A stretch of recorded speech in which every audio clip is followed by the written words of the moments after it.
பாலமேடு, அலங்காநல்லூர், அவனியாபுரம் உள்ளிட்ட பகுதிகளில் ஜல்லிக்கட்டு போட்டிகள் இந்த ஆண்டு கண்டிப்பாக நடைபெறும் என்று அறிவிக்கப்பட்டதை அடுத்து மும்முரமாகவும் கனஜோராகவும் ஏற்பாடுகள் நடைபெற்று வந்தன. இந்த நிலையில் உச்சநீதிமன்றம் பிறப்பித்த இந்த இடைக்கால தடை உத்தரவு அப்பகுதி மக்களிடையே பெரும் அதிர்ச்சியையும் ஏமாற்றத்தையும் வேதனையையும் ஏற்படுத்தியிருக்கிறது. இதுகுறித்து வீர விளையாட்டு மீட்புக் குழு தலைவர் திரு ராஜேஷ் பகிர்ந்து கொண்ட கருத்துக்களை பார்க்கலாம். தீர்ப்பு ஒரு மிகப்பெரிய ஏமாற்றத்தை அளிக்குது. கடந்த 8ஆம் தேதி அன்னைக்கு மத்திய அரசு ஒரு அரசாணை வெளியிடுறாங்க. அதில் கண்டிப்பா தமிழ்நாட்டில் ஜல்லிக்கட்டு நடத்தணும்னு சொல்லி அனுமதி கொடுக்குறாங்க. இப்படி வர தீர்ப்புக்கு விலங்குகள் நல வாரியம் சார்பாக அதை எதை வழக்கு தர்றாங்க. அந்த வழக்கு இன்னைக்கு விசாரணைக்கு வருது.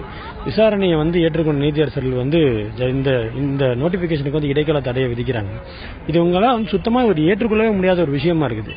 என்ன அப்படின்னா அவங்க மெயின் விதம் என்ன சொல்றாங்க அப்படின்னா இதுல அனிமல் குரூவல்ட்டி எங்க நடந்தாலும் சட்டம் அதை ஏத்துக்காதுன்றாங்க. எவ்வளவு குரூவல்ட்டி நடக்குது அதெல்லாம் பார்த்துட்டு தான் இருக்காங்க. ஏத்துக்குமா அதெல்லாம் ஜஸ்டிபிகேஷன் சொல்லலாம் அவங்க கேட்க மாட்டேங்கிறாங்க.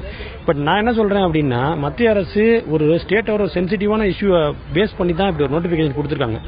மக்களுக்காக தான் சட்டம் இருக்கு. சோ மக்கள் இவ்வளவு தூரம் இந்த விஷயத்துக்கு அரசாணை வெளியிட்டதுக்கு அப்புறம் எவ்வளவு தூரம் மக்களோட வரவேற்பு இருந்துச்சுன்றத எல்லாருமே பார்த்திருப்பாங்க. ஆல் ஓவர் இந்தியாவே பார்த்திருப்பாங்க. தமிழ்நாட்டில் இதை எவ்வளவு தூரம் கொண்டாடி இருப்பாங்க அப்படின்னா ஏன்னா பொங்கலோட அடையாளமே ஜல்லிக்கட்டு தான். சோ இதுக்கப்புறமேட்டு இது நாளைக்கு வருது நாளைக்கு வருது அப்படின்னா அதை ஏற்றுக்கொள்ள முடியாதுதான்.